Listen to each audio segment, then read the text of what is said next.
नमस्कार साथियों, Saumya online classes में आप सभी का स्वागत है। और मुझे उम्मीद है आप सभी लोग अच्छे होंगे और आप लोगों की अच्छे से पढ़ाई भी चल रही होगी। कहीं ना कहीं चीज़ें आपको समझ में आ रही होंगी। अपन लोगों ने पिछली क्लासों में पढ़ा जल निकास क्या है, कैसे होता है, लाभ हानि विधि सिस्टम, अपन ने सब चीज़ें पढ़ी। पिछली क्लास में अपन ने ये भी पढ़ा था सिंचाई क्या है, सिंचाई से क्या लाभ क्या हानि, और सिंचाई क्यों आवश्यक है, क्या उसकी विधि है, अपन ने पढ़ा। जो भी आज इस चैनल पर नए आए हैं उनसे मेरा आग्रह है कि मैं इसमें लिंक शेयर करूंगा, आप पिछली उसमें जाके पिछला आप देख भी सकते हैं कैसे क्या था। और यदि आप आज से शुरुआत करेंगे तो आपको थोड़ा समझने में दिक्कत आएगी। इसलिए मेरा आप सभी से आग्रह है कि पिछली वीडियो जिसने भी नहीं देखी है मैं लिंक शेयर करूंगा, उसमें जाके आप लोग जरूर देखें। बहुत सी आप लोगों को समस्याएं भी आ रही होंगी समझने में, बहुत सी दिक्कतें भी आ रही होंगी, तो प्लीज कमेंट्स बॉक्स में आके जरूर कमेंट्स करें कि उसमें क्या क्या दिक्कतें आ रही हैं, जिससे मैं उसका समाधान कर सकूं। अपन पिछली बार में पढ़ रहे थे सिंचाई क्या क्या उसके विधि है, कैसे क्या है। आज अपन उसकी सिंचाई की विधियों को ले रहे हैं कि सिंचाई की विधियां होती क्या है, क्या क्या विधियां किस माध्यम से अपन खेतों में पानी दे सकते हैं। तो सिंचाई करने का जो तरीका है उसमें मेन चीज रहती है कि अपन किस फसल में पानी देना है, आपकी जमीन कैसी है, आपके पास जल उपलब्ध कितना है, उस हिसाब से विधियां बनाई गई हैं, उस हिसाब से अपन सिंचाई करते हैं। सीधा सिंपल है, कृत्रिम रूप से खेतों में पानी देना ही सिंचाई कहलाता है। ये आप लोगों को मैंने बताया, पौधों के जीवन चक्र को पूरा करने के लिए सिंचाई आवश्यक है। अब अपन पढ़ते हैं सिंचाई की विधियां। इसमें आप लोग देख रहे होंगे पृष्ठीय सिंचाई विधि। क्या देख रहे हैं आप लोग? पृष्ठीय सिंचाई विधि। दूसरा पढ़ रहे हैं अधो पृष्ठीय सिंचाई विधि। तीसरा है ड्रिप सिंचाई विधि। चौथा है बौछारी सिंचाई विधि। 4 प्रकार से अपन सिंचाई करते हैं। कितने प्रकार से करते हैं? 4 प्रकार से सिंचाई करते हैं। सबसे पहले अपन पढ़ते हैं पृष्ठीय सिंचाई विधि क्या है। ये आपकी जमीन है, जमीन के ऊपर से आप सिंचाई जो करेंगे उसे बोलते हैं पृष्ठीय सिंचाई विधि। जमीन के ऊपर से आप मान लो किसी खेत में पानी आपने दे रहे हैं, उसे बोलते हैं पृष्ठीय सिंचाई विधि। आप अधो पृष्ठीय मतलब जमीन में नालियां बना के, जैसे मान लो ये आपका खेत है, ये आपका खेत है और इसमें आप ये पानी दे रहे हैं, तो इसको क्या बोलेंगे? पृष्ठीय। अब इसमें आप यदि अंदर नाली बना के, कंकड़ पत्थर की नालियां बना के और इनको बंद करके आप पैक करके पानी दे रहे हैं, तो इसको बोलते हैं अधोपृष्ठीय। ठीक है। दूसरा आप लोगों ने देखा होगा ड्रिप सिंचाई विधि, जो बूंदा बूंदा पानी टपकता रहता है। ये आपका पेड़ लगा हुआ है और इसके बगल में जो बूंदा बूंदा टपकता है पानी, उसे बोलते हैं ड्रिप सिंचाई विधि। एक होता है, आपने देखा होगा, एक ऐसी गद्दिया सी घूमती होगी, पूरा बौछार जैसी होती है, जैसे पानी बरसता है बौछार टाइप होती है, ऐसी घूमती आती है, पूरे पानी बौछार की तह देती है, उसे बोलते हैं बौछार सिंचाई विधि। 4 प्रकार से सिंचाई विधि करते हैं। और अपनी प्राचीन जो सिंचाई विधि है, जो पृष्ठीय सिंचाई विधि है। अधो पृष्ठीय सिंचाई विधि ये प्राचीन नहीं है, जब भी हुई है। दूसरा ड्रिप सिंचाई विधि जो इजराइल देश से आई है। कहां से आई है? अपने यहाँ पे। इसका सबसे पहले ड्रिप सिंचाई विधि स्टार्ट जो हुई थी, प्रारंभ जो हुई थी, इजराइल में हुई थी। तो 4 प्रकार की सिंचाई विधि होती है। पृष्ठीय सिंचाई विधि उन क्षेत्रों में की जाती है जहां पानी पर्याप्त मात्रा में होता है। ठीक है, पानी की कोई कमी नहीं होती है, सिंचाई के लिए जल पर्याप्त मात्रा में उपलब्ध होता है। और सबसे सरल, सबसे कम पैसे खर्चे वाली विधि कौन सी है? आपसे प्रश्न पूछा जा सकता है कि सबसे कम खर्चे वाली विधि कौन सी है, तो पृष्ठीय सिंचाई विधि है। क्योंकि इसमें सीधा आपको क्या करना है? पानी छोड़ देना है खेत में, पाइप लगा के आपको सीधा छोड़ना। इसमें अपन क्या करते हैं? अंदर जमीन के अंदर या तो पाइप लगा देते हैं या नालियां बना देते हैं, उसको पैक कर देते हैं, उसके द्वारा भी अधोपृष्ठीय सिंचाई विधि कहते हैं। इसमें ड्रिप सिंचाई विधि, ड्रिप सिंचाई विधि जो आप पढ़ रहे हैं, इसमें कहीं ना कहीं आपको बहुत सा सामान लगेगा। और ड्रिप सिंचाई विधि उन क्षेत्रों में की जाती है जहां पानी की कमी होती है, जहां रेतीली जमीन होती है, उन जगह कौन से ड्रिप सिंचाई विधि करते हैं। बौछार सिंचाई विधि उन जगह करते हैं जहां जमीन एक सी ना हो, असमान। आपसे क्वेश्चन और पूछा जा सकता है पीएटी में या और भी कंपटीशन जो होते रहते हैं, उनमें पूछा जा सकता है असमान जगह, जो स्थान है, असमान स्थान के लिए कौन सी सिंचाई विधि सबसे अच्छी है, तो वो ये है आपकी असमान। आपसे एक प्रश्न पूछा जा सकता है कि ऐसी कौन सी सिंचाई विधि है जो कम पानी जहां होता हो, जिस क्षेत्र में कम पानी उपलब्ध हो, उन जगह कौन सी सिंचाई विधि, वहां पे आप ड्रिप सिंचाई विधि।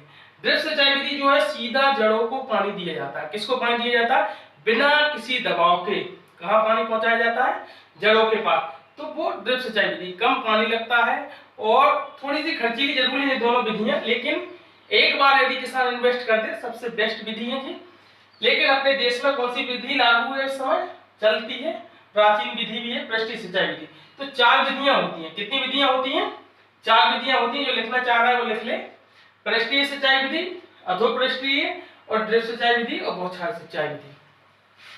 ठीक है, 4 हो गए। अब इसमें पृष्ठीय सिंचाई विधि जो होती है वो 4 प्रकार की होती है। कितने प्रकार की होती है पृष्ठीय सिंचाई विधि? 4 प्रकार की होती है। कैसे? जे आपका मान लो इसमें सबसे पहला लिखा है तोड़ विधि। क्या लिखा है? तोड़ विधि। दूसरी लिखा है कूण विधि, तीसरी लिखा है नाली विधि और चौथा लिखा है बलय। इसका मतलब क्या है चारों का? ये आपका खेत है, इस खेत में ऐसा ही लेजम लगाई या पाइप लगाया और ऐसे ही पानी छोड़ दिया, ऐसे ही पानी लिया और छोड़ दिया, इसको बोलते हैं तोड़ विधि। मतलब कोई अपन सिस्टम से नहीं ना, ऐसा लिया पानी और अपन छोड़ देते हैं। ऐसा कौन से खेतों में करते हैं? लगभग उन खेतों में करते हैं जहां अपनी धान वगैरह लगी रहती है, उन फसलों में अपन कैसा करते हैं कि पाइप लिया और छोड़ दिया। ठीक है, कोई जहां भी अपने लगा वहां पाइप लगाया और छोड़ दिया, तो इसको क्या बोलते हैं? तोड़ विधि। कूण, एक क्या होता है अपन ऐसे कूण बना देते हैं खेतों में और इस कूण में दिया पानी, फिर इस कूण में दिया, फिर इस कूण में। ये अपन उन जगह में करते हैं जहां मेड़ों पे अपन ने देखा होगा आलू गन्ना ऐसी फसलें लगाते हैं, उनमें अपन क्या करते हैं? कूण बनाते हैं, बड़े बड़े कूण, 4-4 5-5 मीटर चौड़े कूण बना देते हैं। उनमें अपन क्या करते हैं? ऐसे अपन पानी देते हैं, उसे बोलते हैं कूण विधि। ठीक है, तीसरी है नाली विधि। बस इसमें भी अपन क्या करते हैं? ऐसे नाली टाइप की बना दी, इसमें कूण में 5-6 मीटर की, इसमें थोड़ी छोटी छोटी रहती हैं और इसमें अपन ऐसे बनाते हैं। ठीक है, इसमें जहां नाली बनाते हैं और एक नालियां बना के ये बनाते हैं अपन। और इसका एक ध्यान रखना, अपन ये बनाते हैं धरातल के हिसाब से, जैसा जिस तरह को धरातल होता है उधर को अपन बना देते हैं और एक नाली इसमें बनाते हैं मेन नाली। ठीक है, इसको बोलते हैं मेन नाली। तो इसमें क्या है? इधर से पानी आया, पहले इस वाले में दिया, इसको खोल दिया, इसको बंद कर दिया, फिर इसको बंद करके फिर इसमें दिया, फिर इसमें। अपने यहाँ लगभग नाली विधि चलती है। चौथा है बलय विधि। बलय में क्या होता है? सीधा पानी अपन छोड़ देते हैं, लेकिन इसमें थोड़ा सा सिस्टम अलग रहता है। इसमें क्या बलय विधि का मतलब है, अपन जैसे खेत में पानी दिया, इसमें ये तो बनाते हैं, लेकिन इसमें क्या करते हैं बलय में कि ये सीधा सीधा पानी जाता रहता है। इसमें जैसे अपन कूण बना दिए, उसमें सीधा सीधा पानी छोड़ते हैं, अपन ये ऐसी नाली नहीं बनाते, उसको बोलते हैं बलय। तो इसमें अपन लोग सिंचाई की जो विधियां पढ़ रहे हैं, 4 प्रकार की सिंचाई होती है। पृष्ठीय सिंचाई विधि, जमीन के ऊपर जो देते हैं। अधोपृष्ठीय, जमीन के अंदर नालियां बना के देते हैं। ड्रिप सिंचाई विधि, जहां बूंद बूंद टपकता है उसे ड्रिप सिंचाई विधि कहते हैं। बौछार मतलब एक फुब्बारा टाइप का चलता रहता है, उसके हिसाब से। ये सिंचाई विधि रेतीली जमीन भूमि में देते हैं। ये आसमान जगह जहां खेत एक सा नहीं होता है या ऊंचा नीचा होता है, वहां पर अपन बौछार सिंचाई विधि उपयोग करते हैं। पृष्ठीय सिंचाई विधि अपने देश में सबसे ज्यादा उपयोग होती है। जहां पानी कम होता है वहां ड्रिप सिंचाई विधि का उपयोग किया जाता है। ठीक है, ऐसे अपन ये दोनों, लेकिन ये दोनों रेती। साथियों, अभी अपन पढ़ रहे थे सिंचाई की विधियां क्या हैं, कैसे क्या है। अब अपन किसी भी फसल के लिए आपने देखा होगा अलग अलग पानी की जरूरत होती है। अलग अलग, कुछ फसलें पानी ज्यादा मांगती हैं, कुछ फसलें पानी कम मांगती हैं। अब कैसे अपन ये देखें कि कौन सी फसल की क्या जरूरत है, पानी की कितनी जरूरत है। तो किसी भी फसल के जीवन चक्र को बुआई से लेके कटाई तक कितने गहरे पानी की आवश्यकता होती है, उसे बोलते हैं फसल की जल मांग। मतलब किसी एक निश्चित फसल की क्या जल मांग है, तो कैसे निर्धारण करते हैं? तो अपन देखते हैं फसल की जल मांग किसे कहते हैं, समझ आप। फसलों की जल मांग, फसलों के समस्त जीवन चक्र बुआई से लेकर कटाई तक जितने गहरे पानी की आवश्यकता होती है, उसे हम फसल का क्या बोलते हैं? जल मांग। जल मांग मतलब उस फसल के लिए कितने पानी की आवश्यकता है। ठीक है, फसल की जल मांग दो प्रकार से होती है। जो अपन फसल की जल मांग अपन कैसे निकालते हैं वो दो प्रकार से, एक तो अपन कितने जल की पूर्ति कर रहे हैं और एक फसल कितने जल की मांग कर रहा है, दोनों चीजों पर निर्भर करते हैं। तो अपन मांग के आधार पर जल मांग अपन एक उसका फॉर्मूला क्या है, उसमें कैसे निकालते हैं कि किसी फसल की जल मांग क्या है मांग के आधार पर, तो वो फसल कितना बाष्पोत्सर्जन मतलब प्रकाश संश्लेषण की क्रिया द्वारा कितना जो जल है वो बाष्पोत्सर्जन द्वारा बाष्पोत्सर्जन की क्रिया में लग रहा, फिर बाष्पोत्सर्जन क्रिया होने के बाद कितना बाष्पीकरण मतलब वायु में चला जा रहा है, फिर पादप चयापचय में प्रयुक्त जल मतलब जैसे आपन ने पढ़ा था पिछली वीडियो में कि पेड़ पौधे जो पोषक तत्व लेते हैं वो कैसे लेते हैं, जल के माध्यम से। तो वो मेटाबॉलिज्म की क्रिया जब मतलब पोषक तत्वों को मतलब ग्रहण करने में कितना जल उपयोग कर रहा है उसके लिए, फिर उसमें अपन जोड़ते हैं विशिष्ट क्रिया। विशिष्ट क्रिया आपने देखा होगा कि जैसे कि उससे क्या होता है, खेती में बहुत सी क्रियाएं होती हैं जिनमें जल की आवश्यकता पड़ती है। तो जैसे मान लो पुष्प बनने में, फल लगने में, तो ऐसी बहुत सी क्रिया होती है विशिष्ट क्रिया, उनमें जल की आवश्यकता कितनी आवश्यकता पड़ रही, फिर जल प्रयोग के समय कितना हानि हो रहा है। जैसे अपन भी पानी पीते हैं ना, तो पूरा पानी थोड़ी पीते, कुछ छोड़ जाते हैं कुछ फैल जाते हैं, ऐसे ही फसल के कुछ पानी उससे क्या कहते हैं खरपतवार ले लेते हैं, कुछ पानी फालतू चला जाता है, तो उतना कितना पानी नुकसान हो रहा है। तो अपन इन सब चीजों को जोड़ने के बाद क्या निकालते हैं, उस फसल की जल मांग। सीधी सिंपल बात है, कितना उसमें बाष्पोत्सर्जन में हो रहा है, कितना बाष्पीकरण के द्वारा मतलब एक भाप बन के उड़ जा रहा है, दूसरा उसमें जो चयापचय की क्रिया या पोषक अपन खाना पचाते हैं ना, ऐसे पेड़ पौधों के अंदर भी पाचन क्रिया होती है, चयापचय की क्रिया होती है, उसमें कितना जल उपयोग हो रहा है। विशिष्ट क्रिया ऐसे अपने यहाँ विशिष्ट क्रिया हुई कि अपन लोग चल रहा है पैसे, ऐसे पेड़ पौधों में भी बहुत सी विशिष्ट क्रियाएं होती हैं, उन विशिष्ट क्रियाओं में कितना जल उपयोग हो रहा है। फिर जैसे अपन पानी पीते हैं तो अपना पूरा पानी नहीं पीते, कुछ फैल जाता है, कुछ इधर उधर हो जाता है, ऐसे ही पेड़ पौधों में कुछ पानी खरपतवार ले जाते हैं, कुछ पानी फालतू बह जाता है। तो इन सबको जोड़ने के बाद जो निकलेगा वो उस फसल की क्या निकलेगी, जल मांग। दूसरा पूर्ति के आधार पर जल मांग, एक तो उन्होंने कितना जल मांगा, फसल ने कितना जल मांगे और अपन कितना पूर्ति कर पा रहे, कितना जल अपन फसल को दे रहे हैं, उससे भी अपन क्या निकाल सकते हैं, उस फसल की जल मांग। तो इसमें क्या है, जल मांग एक अपन सिंचाई जल, अपन एक सिंचाई के माध्यम से कितना जल उस फसल को दे रहे हैं। दूसरा भूमिगत जल, कितना भूमि से मतलब मृदा के अंदर भी जल पाया जाता है, जमीन में भी जल, उससे वो कितना अवशोषित कर पा रहा है। तीसरा प्रभावकारी वर्षा, उस क्षेत्र में वर्षा होने से उसको कितना जल मिल गया। तो अपन ये तीनों चीजें जोड़ने के बाद अपन उसको कितने जल की पूर्ति उस फसल में हो रही है, उसको अपन बोलते हैं जल मांग। तो कभी भी पीएटी या बहुत से कंपटीशन में क्वेश्चन आता है कि फसल की जल मांग क्या है, और इसमें अपन आगे भी पढ़ेंगे। तो ये अपन क्या पढ़ते थे, फसल की जल मांग दो प्रकार से होती है, एक पूर्ति के आधार पर, एक मांग के आधार पर। पूर्ति का फॉर्मूला क्या है और मांग का फॉर्मूला क्या है, दोनों आपके सामने लिखे। अब जो लिखना चाह रहा है वो अपन लिख लें इसको, या स्क्रीनशॉट लेना चाह रहे हैं तो भाई लोग इसका स्क्रीनशॉट ले लें। साथियों अभी अपन पढ़ रहे थे जल मांग क्या है। जल मांग का अपन ने समझ लिया है कि फसलों के एक जीवन चक्र को पूरा करने के लिए बुआई से लेकर कटाई तक जो जल की आवश्यकता होती है, जितने गहरे जल की आवश्यकता होती है, जल मांग कहते हैं। अब इस जल मांग का अपना मानना क्या है, पानी देना, लेकिन इसको बहुत से कहीं किसी फसल की मैं बता रहा हूँ जल मांग ज्यादा होगी, किसी फसल की जल मांग कम होगी। तो इसके लिए ज्यादा कम होना कहीं ना कहीं बहुत से इसके लिए कारक जिम्मेदार होंगे, बहुत से कारण होंगे जो इसके लिए जिम्मेदार होंगे जल कारक के लिए मतलब जल मांग के लिए। अब वो कौन कौन से जल मांग के लिए कारक मतलब प्रभावित करते हैं उसके लिए अपन पढ़ते हैं।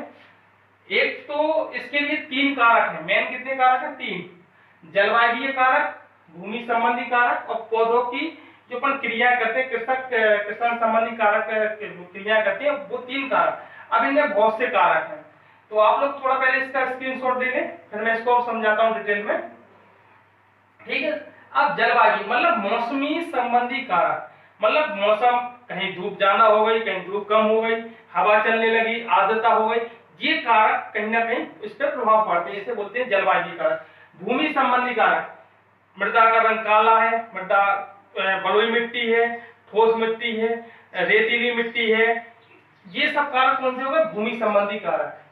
तीसरा है पौधों की कृषक क्रियाएं, खेतों में निदाई गुड़ाई करना, फसलों की किस्म, जड़ों की किस्म, कौन सी अपन मान लो वैरायटी बोल रहे हैं, ये सब कारक क्या होगा, कृषक संबंधी कारक। अब समझे अपन एक एक करके। तापक्रम कैसे प्रभावित कर सकता है?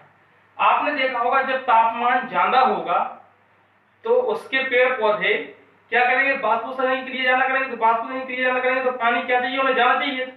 तो और जहां तापमान ज्यादा होगा वहां पानी की ज्यादा मांग होगी, और जहां तापक्रम कम होगा वहां पानी की मांग कम होगी। जी तो आप समझ चुके क्लियर।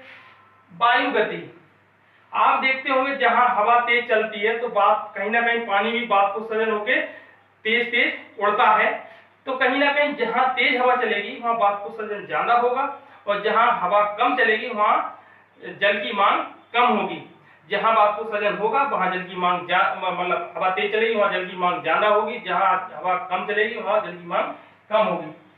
तीसरा है आर्द्रता। वायुमंडल में आर्द्रता यदि ज्यादा होगी तो क्लियर बात है कि जमीन पे भी नमी रहेगी, पेड़ पौधों पे भी नमी रहेगी, तो कहीं ना कहीं जल की मांग कम होगी। और आर्द्रता कम होगी तो जल की मांग क्या होगी, कम होगी। तो ये भी जल कारक पे, जल मांग कारक पे निर्भर। सौर विकिरण, आप सूर्य की किरणें जब तेज होंगी, सूर्य देव ज्यादा तेज निकले होंगे तो आप देखते होंगे वाष्पोत्सर्जन क्रिया जल्दी जल्दी होती है, जिस कारण से भी जल मांग ज्यादा होगी। जितनी ज्यादा गर्मी पड़ेगी, जितनी ज्यादा सूर्य तेज होंगे, उतना ज्यादा क्या होगा, जल मांग बढ़ेगी। जितना कम होगा सौर विकिरण उतनी जल मांग कम होगी। तो जब अपन वायवीय जलवायु मतलब मौसमी संबंधी कारक पढ़ रहे थे तो इसमें कितने कारक हैं, 4 कारक हैं, तापमान, तापक्रम, वायुगति, आर्द्रता, सौर विकिरण। ये आप लोगों को मुझे लग रहा है समझ में आ गया। अगला है भूमि संबंधी कारक, इसमें है मृदा नमी। यदि कहीं मृदा में नमी है तो वो पेड़ पौधों को अपने उसकी जलमांग, फसल की जलमांग क्या होगी, कम होगी। यदि नमी नहीं होगी तो वहां पे अपन ज्यादा पेड़ पौधों को सिंचाई करना पड़ेगी, ज्यादा जलमांग होगी तो अपने वहां पे मृदा नमी भी निर्माण करती है। भूमि की किस्म, आपने देखा होगा जैसे मान लो काली मिट्टी है, तो काली मिट्टी क्या है, ऊष्मा को ज्यादा अवशोषित करती है, जिससे उसमें से पानी भी ज्यादा वाष्पोत्सर्जन होता है, जिस वजह से काली मिट्टी में ज्यादा पानी की आवश्यकता होती है। और जो मिट्टी होती है, ठोस मिट्टी होती है, उसमें भी ज्यादा पानी की आवश्यकता, जलमांग जैसी मिट्टी होगी उस हिसाब से जलमांग कम और ज्यादा होती है। भूमि, तीसरा है भूमि की लवणीयता। जब भूमि में लवण ज्यादा होंगे तो उनको घुलने के लिए क्या की आवश्यकता होगी, जल की ज्यादा मांग होगी। जल ज्यादा मांग होगी और जहां लवण ज्यादा होंगे वहां जल ज्यादा मांग होगी। जहां लवण कम होंगे उन्हें कम घुलना पड़ेगा, कम उन्हें घुलनशील कम करने के लिए जल मांग कम होगी। भूमि की उर्वरता, भूमि की उर्वरता से आप समझ लें सीधा, जिस भूमि में पोषक तत्व ज्यादा होंगे वहां पे क्या होगा कि अपने जल मांग ज्यादा होगी। जहां पोषक तत्व कम होंगे वहां जल मांग कम होगी। मृदा कार्बनिक, कार्बनिक पदार्थों को सड़ाने के लिए जो मृदा में जीवांश पाए जाते हैं, जहां ये ज्यादा होंगे वहां जल मांग ज्यादा होगी, जहां कम होंगे वहां कम होगी। मृदा रंग, मृदा रंग का मैं बता रहा हूं, जैसे मान लो जहां काली मिट्टी होगी तो वहां मैं बता रहा हूं कि आपको जल अवशोषित, वो ऊष्मा को ज्यादा अपनी तरफ अवशोषित करती है, इसलिए उसमें वाष्पोत्सर्जन क्रिया ज्यादा होगी, इसलिए क्या पड़ेगी, जल मांग ज्यादा होगी। तो मृदा के रंग के ऊपर भी निर्भर रहता है, काली मिट्टी में ज्यादा जल मांग रहती है और दूसरी मिट्टियों में जल मांग कम रहते हैं। तीसरा अपन पढ़ रहे थे पौधे की कृषक क्रिया संबंधी कारक, मतलब खेती में जो भी अपन क्रियाएं करते हैं, कृषक किसानों द्वारा जो खेती में क्रियाएं होती हैं उनके भी बहुत से कारक। फसलों की किस्म, आपने देखा होगा बहुत सी वैरायटी ऐसी आती है जिसमें पानी की कम आवश्यकता होती है, कम दिनों की होती है, तो इस हिसाब से फसलों की किस्म का भी इसमें बहुत बड़ा प्रभाव पड़ता है। जो फसल कम पानी मांगने वाली होंगी, जैसे धान है, गेहूं है, इनमें ज्यादा पानी लगता है, ठीक है, वहीं आप सरसों ले लो, उसमें पानी की जल मांग कम होती है, तो कहीं ना कहीं फसलों की किस्म, वैरायटी, किस्म इन पर भी निर्भर करता है। जड़ों का विकास, दूसरा है जड़ों का विकास। जिन पेड़ पौधों की जड़ें ज्यादा फैलेंगी, जिनमें पत्तियां ज्यादा, शाखाएं ज्यादा होंगी या जिनकी जड़ें ज्यादा होंगी, वो नीचे जाएंगी, उतना ज्यादा जल अवशोषित करेंगी, उतनी ज्यादा जल की मांग होगी। जिनकी जड़ें उथली रह जाएंगी उनमें क्या होगी, पानी की मांग कम होगी, जल की मांग कम होगी। तो कहीं ना कहीं जड़ों का विकास के ऊपर भी जल मांग प्रभाव देते हैं।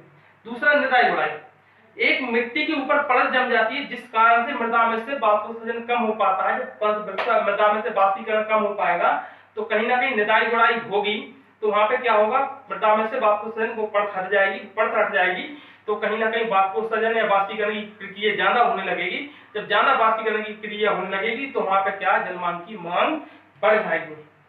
पौधों की संख्या, एक निश्चित इकाई में यदि ज्यादा पौधे लगे होंगे तो ज्यादा जल मांग होगी, कम पौधे लगे हुए इकाई निश्चित इकाई में कम जल मांग की वो होगी। और ये पौधों की संख्या कहाँ पर निर्भर करती है, बीज दर पर निर्भर करती है। कितना आपने बीज बोया है, कि बीज दर कितने आपने उसमें दाने थे, बीज दर में कितने उसमें बीज की थी क्वांटिटी, उस हिसाब से आपकी उस निश्चित इकाई में पौधों की संख्या निर्भर करती है। फसलें पकने की अवधि, आपने देखा होगा बहुत सी फसलें 60 दिन में पक जाती है, बहुत सी फसलें 80 दिन में पकेंगी। जब कोई फसल 60 दिन में पकेगी उसमें जलमान की कम आवश्यकता होगी, जो फसल 80 दिन में पकेगी कहीं ना कहीं उसमें जलमान, ज्यादा पानी अपने खेत में देना पड़ेगा। जब ज्यादा पानी देना पड़ेगा तो जलमान ज्यादा होगी। सिंचाई की विधि, आपको मैंने सीधी बताया पहले, एक अपन पृष्ठीय सिंचाई विधि करते हैं। पृष्ठीय सिंचाई विधि में क्या होती है, ज्यादा जल जरूरत पड़ती है। दूसरी बौछार सिंचाई विधि और ड्रिप सिंचाई विधि में क्या होता है कि वो पानी सीधा पेड़ को मिलता है, पौधे को मिलता है, तो उसमें उस जमा पानी की मांग कम होती है। तो कहीं ना कहीं सिंचाई की विधि भी जल मांग को प्रभावित करती है। तो इतने कारक हैं, बहुत से कारक आपने पढ़े, 3 मेन कारक है, जलवायु कारक, भूमि संबंधी कारक, पौधे की कृषक संबंधी। इनके भी गहराई में जाएंगे तो बहुत से कारक हैं, लगभग 10-15 कारक है। तो इतने सारे कारक कहीं ना कहीं अपने जल मांग को प्रभावित करते हैं। तो आज अपन ने 3 चीजें पढ़ी, जलमान को प्रभावित करने वाले कारक, आप अपने बहुत सी चीजें पढ़ी हैं। मुझे उम्मीद है आप सभी लोगों को ये सब चीजें समझ में आई होंगी। आप लोग इसके पहले आप लोग इसका स्क्रीनशॉट ले लें, जिससे आप लोगों को लिखने में सुविधा हो, ठीक है। मुझे उम्मीद है आप सभी को ये जो चीज आज मैंने पढ़ाई है वो सब चीज समझ में आई होगी। और यदि आप लोगों को किसी प्रकार की समस्या आ रही है तो कमेंट्स बॉक्स में जाके कमेंट्स करें, लाइक करें, सब्सक्राइब करें और अधिक से अधिक लोग इसको शेयर करें, जिससे मेरी हौसला अफजाई हो सके, मेरे को पढ़ाने में भी थोड़ा मन लगे। अभी तक बहुत कम सब्सक्राइब है, तो मैं आप सभी से आग्रह करता हूं कि अधिक से अधिक सब्सक्राइब करें। और मैं आज अपना इसका नंबर भी नोट कर रहा हूं, यदि किसी प्रकार की समस्या है तो आप मेरे नंबर पे व्हाट्सएप करके मैसेज करके जानकारी ले सकते। कृपया कर मेरे नंबर पे फोन न लगाएं। आपको कोई समस्या है तो मेरे को व्हाट्सएप करें, और व्हाट्सएप करने के बाद मैं उसका आपको समाधान करूंगा। तो मेरा नंबर यह है 9755532120 975555322120। आप इस पर मतलब व्हाट्सएप मैसेज कर सकते हैं। आप कृपया कर कॉल ना करें, और जो भी समस्या हो आप इसमें कर सकते हैं। बहुत सी समस्याएं आ रही होंगी। इसी के साथ मैं अपनी वाणी को विराम देता हूं। जय जवान जय किसान।